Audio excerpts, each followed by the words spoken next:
बिस्मिल्लाहिर्रहमानिर्रहीम, अस्सलाम वालेकुम। 10th क्लास हम पढ़ रहे हैं चैप्टर वाटर, चैप्टर नंबर 15 जो है इसके अंदर हमने अभी तक सीखा है कि वाटर सॉल्वेंट के तौर पे कैसे यूज़ होता है और उसके बाद हमने कुछ इसके कैरेक्टर्स पढ़े थे। आज हम सीखेंगे इसकी वाटर पोल्यूशन के बारे में कि वाटर पोल्यूशन क्या होती है, कौन कौन से फैक्टर्स हैं जो इस पोल्यूशन की जो है वजह बन रहे हैं और क्या वाटर पोल्यूशन के असरात हम पर हो रहे हैं, ये आज हम इस टॉपिक में सीखेंगे। वाटर पोल्यूशन क्या होता है? एक एडिशन ऑफ अनवांटेड मटेरियल्स, ठीक है, वो वाटर में जब ऐड हो जाएंगे, एडिशन ऑफ अनवांटेड मटेरियल, कोई भी अनवांटेड मटेरियल मतलब जो क्या करता है पानी को ख़राब इनटू वाटर, ठीक है। पानी के अंदर कोई भी ऐसी चीज़ हल होगी जो पानी के लिए सही नहीं है, या जानवरों या इंसानों या माइक्रो ऑर्गेनिज्म पौधों किसी के लिए भी सही नहीं है, तो उसे हम क्या कहते हैं? वाटर पोल्यूशन कहते हैं। अब ये वाटर पोल्यूशन जो हो चुकी है इसकी वजूहात क्या है? इसकी डिफरेंट जो है वजूहात हैं। अगर हम देखें इंडस्ट्रीज़ में सबसे ज़्यादा जो असरात इसके हो रहे हैं वो इंडस्ट्रीज़ की वजह से हो रहे हैं, क्योंकि हमारी रोज़मर्रा की चीज़ें जो हैं वो इंडस्ट्रीज़ के अंदर बनती हैं, जो बड़ी केमिकल इंडस्ट्रीज़ होती हैं वहाँ पर। अगर हम साबुन की इंडस्ट्री देख लें, सर्फ़ की इंडस्ट्रीज़ देख लें, या और केमिकल्स जो हैं जो हमारी ज़िंदगी में यूज़ हो रहे हैं, मेडिसिन्स की इंडस्ट्रीज़ देख लें, तो वहाँ पर क्या होता है कि सारा कुछ बना तो लिया उन्होंने केमिकल्स के ज़रिए। अब जब वो अपने जो उनकी मशीनरी वगैरह है उसको साफ़ करते हैं तो वो पानी के ज़रिए करते हैं। पानी के ज़रिए करेंगे तो बहुत सारा पानी वहाँ पे ज़ाया होता है। उसके अंदर क्या होते हैं? वो केमिकल्स होते हैं जो ख़तरनाक केमिकल्स हैं, जो सल्फ़र हो सकते हैं, कैडमियम, प्लाडियम, हैवी मेटल्स हो सकते हैं, मिनरल एसिड्स हो सकते हैं, और भी काफ़ी ग्रीस वगैरह हो सकती है, ऑयल्स वगैरह हो सकते हैं। वो सारा कुछ पानी में हल हो चुका होता है। अब जब वो पानी में हल हुआ है तो वो पानी के साथ कहाँ चला जाता है? दरियाओं में, समंदरों में। वहाँ पर जाकर क्या करता है कि डैमेज करता है एक्वेटिक लाइफ को। तो पहला जो हम यहाँ पे पढ़ेंगे वो इंडस्ट्रियल इफ्लुएंट है। फिर डोमेस्टिक क्या देखते हैं हम? इंडस्ट्रियल इफ्लुएंट्स जो होते हैं वो किस तरह के होते हैं जी? वो हमारे पास डिफरेंट ऑयल्स होते हैं।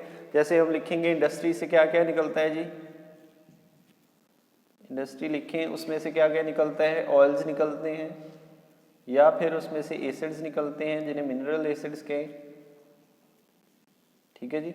उनमें से ग्रीस वगैरह निकल सकती है, ग्रीसेस, या उनमें से क्या निकल सकता है? Heavy metals. ये सारा कुछ अब जब उन्होंने धोया है अपनी मशीनरी वगैरह को तो ये सारा कुछ पानी में हल हो चुका है। अब वही पानी जो फैक्ट्री में ज़ाया हुआ है धोने के मकासद के लिए या किसी भी और मकसद के लिए ज़ाया हुआ है, उसमें ये केमिकल्स हो सकते हैं। जब ये वाले केमिकल्स दरिया में शामिल हो जाएंगे तो ये क्या क्या करते हैं वहाँ पर, ठीक है जी, ये सारे केमिकल्स कहाँ चले जाएंगे जी? रिवर्स में, ठीक है जी, रिवर्स में चले जाएंगे या कहीं और चले जाएंगे, ठीक है। दरिया के अलावा भी समंदर में जा सकते हैं, किसी नदी नाली में शामिल हो गए। जो यहाँ से खाल वगैरह गुजर रहा है अगर फैक्ट्री के करीब, वो उसमें फेंक देंगे, वो जाएगा नहर में, वो नहर में चले जाएंगे, फिर वो दरिया में जाएगी नहर, वो दरिया में पहुँच जाएंगे। मतलब वो वहाँ पर क्या होते हैं? रुके रहते हैं। इंडस्ट्रियल इफ्लुएंट्स यही सारे शामिल होकर हमारे पास ये पानी के अंदर चले जाते हैं, और जो बड़ा पानी, जो साफ़ पानी है, उसको भी क्या कर देते हैं? ये गंदा कर देते हैं। उसके अलावा हमारे पास इंडस्ट्रीज़ के अलावा डोमेस्टिक भी हैं। डोमेस्टिक का देखें तो डोमेस्टिक वाले हमारे पास कौन कौन से होते हैं? सबसे पहले जो हम सर्फ इस्तेमाल करते हैं, डिटर्जेंट्स, वो नंबर 1 पे हैं, ठीक है जी। डिटर्जेंट्स क्यों इस्तेमाल करते हैं जी? हम दाग धब्बे जल्दी ख़त्म कर देते हैं, साबुन की बनिस्बत जल्दी दाग धब्बे कपड़ों से ख़त्म कर देते हैं, इसीलिए हम डिटर्जेंट यूज़ करते हैं। अब इनके अंदर होते हैं फास्फोरस, पी सिंबल होता है फास्फोरस का, ये इसमें होता है डिटर्जेंट के अंदर। ये फास्फोरस जो है धोने के लिए हमने इस्तेमाल इसे कर लिया, इसके अंदर फास्फोरस था, फिर वो पानी जो है वो हमारे घरों से निकला, नाली में गया, नाली से निकला कहीं और जगह पे गया, वहाँ से निकला, तो मतलब आगे आगे जाता रहा, ठीक है जी। तो ये वाला उसमें फास्फोरस क्या रहेगा? मौजूद रहेगा। उसके साथ ही जहाँ जहाँ वो पानी जाएगा उसके साथ ये मौजूद रहेगा। अब डिटर्जेंट्स क्या होते हैं, ये होते हैं नॉन बायोडिग्रेडेबल, नॉन बायोडिग्रेडेबल। ये वाले मतलब क्या है कि कुदरती तौर पर ये इनका गलना सड़ना जो है ये ख़त्म होना वो नहीं होता। अब अगर आप किसी पौधे को देखें, पौधा जो है जड़ से उखाड़ कर आपने फेंक दिया है तो कुछ दिनों बाद वो मुरझाना शुरू हो जाता है, उसके पत्ते जो है वो ख़त्म होना शुरू हो जाते हैं, ठीक है जी, गलना सड़ना शुरू हो जाते हैं। इवन कि एक दिन हमें वो पौधा वहाँ पे नज़र ही नहीं आता, ठीक है, अगर उसकी लकड़ी नहीं ही है, लकड़ी के बगैर वाला जो पत्ते वगैरह, लकड़ी है तो वो खुश्क हो जाती है तो वो कोई पोल्यूशन नहीं फैलाती लकड़ी। लेकिन ये है डिटर्जेंट्स, ये फास्फोरस, ये है नॉन बायोडिग्रेडेबल, ये हमेशा ही पानी में रहेगी लंबे अरसे तक। तो लंबे अरसे तक जब ये पानी में रहेगी तो क्या करेगी, ये डैमेज करेगी। यही डिटर्जेंट्स जो कि नॉन बायोडिग्रेडेबल हैं ये क्या करते हैं, ये अलजी पैदा करते हैं। अब अलजी क्या होती है, आपने कभी रास्ते में जाते हुए कोई पानी जो देर तक खड़ा हो वहाँ पे देखा हो, उसके ऊपर हरियाली सी होती है, ज़्यादा हरियाली सी, ग्रीन रंग का, उसके ऊपर कोई कवर सा चढ़ा होता है, वो ग्रीन रंग की क्या होती है, अलजी। अब अलजी क्या करती है, वो पानी जो आपने रास्ते में देखा है जो ग्रीन कलर का हो चुका है, ठीक है जी, वो किस वजह से हुआ होगा, उसमें डिटर्जेंट्स वगैरह, सोप वगैरह हल हुए होंगे, उस वजह से वो हो गया है, इस तरह का ग्रीन हो गया है। अब वो जो अलजी मौजूद है उसके अंदर, उस वजह से ना उस पानी में मछलियाँ जिंदा रह सकेंगी, ना मेंढक रह सकेंगे, ना ही कोई और आबी हयात वो पानी उस पानी के अंदर रह सकेगी। इसकी वजह क्या है, इसकी वजह ये है कि ये अलजी क्या करती है, ये ऑक्सीजन को क्या कर देती है, कम कर देती है।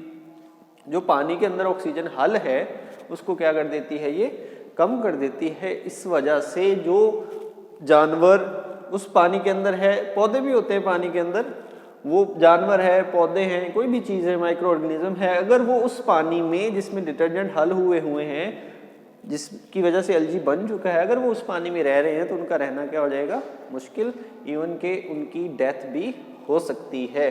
तो डोमेस्टिक जो इफ्लुएंट है डिटर्जेंट, इसमें फास्फोरस होता है, नॉन बायोडिग्रेडेबल है, अलजी की वजह से ऑक्सीजन कम हो जाती है और क्या होगा, कैजुअलिटीज़ पैदा होंगी, मुश्किलात पैदा होंगी। उसके बाद अगर हम देखें सैवेज,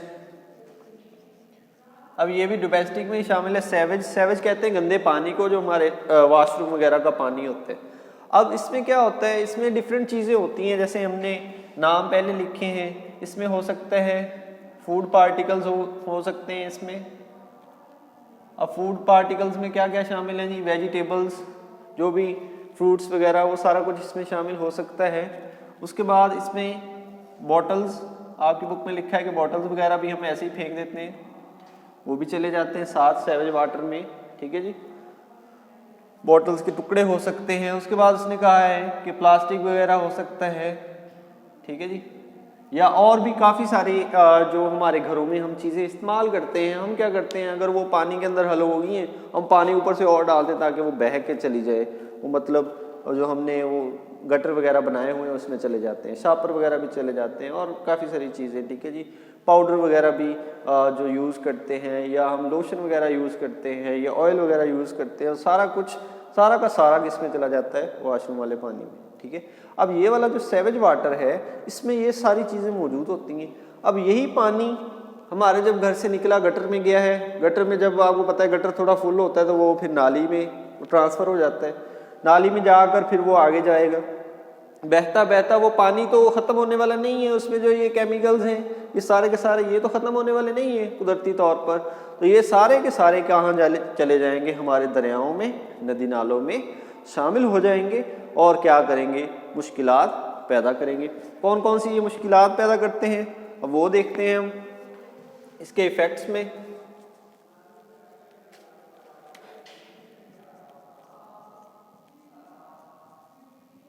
इफ़ेक्ट्स, ठीक है जी, इसके क्या असरात हैं, जो हमने देखा है इंडस्ट्रीज़ के अंदर oils, mineral acids, greases, heavy metals हैं, और डिटर्जेंट्स हैं, सोप है, फूड पार्टिकल, बोतल, प्लास्टिक वगैरह, ये सारा कुछ जब ये उसमें हल हो चुका है तो इसके क्या असरात होंगे, ठीक है जी, इसके क्या असरात होंगे जी। नंबर 1 पे उसने कहा है कि ये क्या करेगा, डिटोरिएशन उसने लिखा है, इंग्लिश में वर्ड लिखा हुआ है डिटोरिएट, वाटर। इसका मतलब है कि पानी को तबाह कर देती हैं। तबाह करने का मतलब यही है कि पानी की क्वालिटी को तबाह कर देती हैं, उसकी वो हालत नहीं रहती जो पानी की होनी चाहिए। ठीक है जी।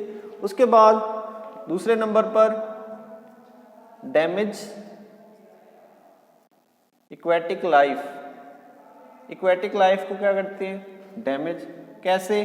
क्योंकि जो मछलियाँ, जो पौधे को, जो माइक्रो ऑर्गेनिज्म पानी में रह रहे हैं, डिटर्जेंट्स वगैरह, ये चीज़ें जो हैं प्लास्टिक वगैरह या ये मिनरल एसिड्स वगैरह, ये सारे क्या करते हैं? उनको डैमेज करते हैं, उनका रहना वहाँ पे मुश्किल हो जाता है, इवन कि उनकी डेथ हो जाती है। उसके बाद जो हैवी मेटल्स हैं,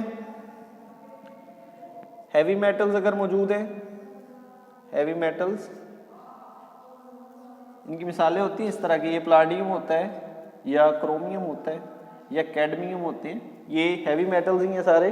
तो ये अगर पानी के अंदर शामिल है तो ये क्या करते हैं? ये कैंसर वगैरह कर सकते हैं। अगर ये इंसान इस्तेमाल कर लें गलती से, अगर ऐसा पानी पी लें जिसमें ये सारी चीज़ें शामिल थी, हैवी मेटल्स, तो वो क्या होंगे? उनको कैंसर वगैरह हो सकता है।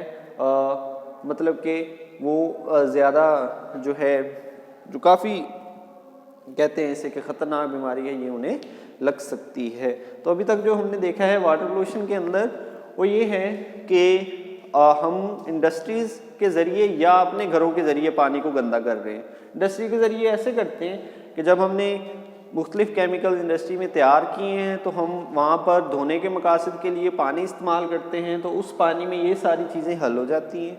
यही पानी फिर हमारे दरियाओं, नदी नालों में शामिल हो जाता है। उसके बाद घरों में हम डिटर्जेंट्स वगैरह या जो वाशरूम का पानी है उसके अंदर भी मुख्तलिफ़ चीज़ें जो है वो इस्तेमाल करते हैं जो कि ख़तरनाक हैं पानी के लिए। वो सारी चीज़ें भी पानी में शामिल हो जाती हैं, जिससे क्या होगा? पानी की क्वालिटी ख़राब हो जाएगी, जो पानी के अंदर चीज़ें रह रही हैं वो डैमेज हो जाएंगी, और इस तरह के अगर मेटल्स हुए तो वो कैंसर वगैरह भी कर सकते हैं। ये है हमारा हाफ टॉपिक जो पढ़ते हैं अगले लेक्चर में। अपना ख्याल रखें। अल्लाह हाफ़िज़।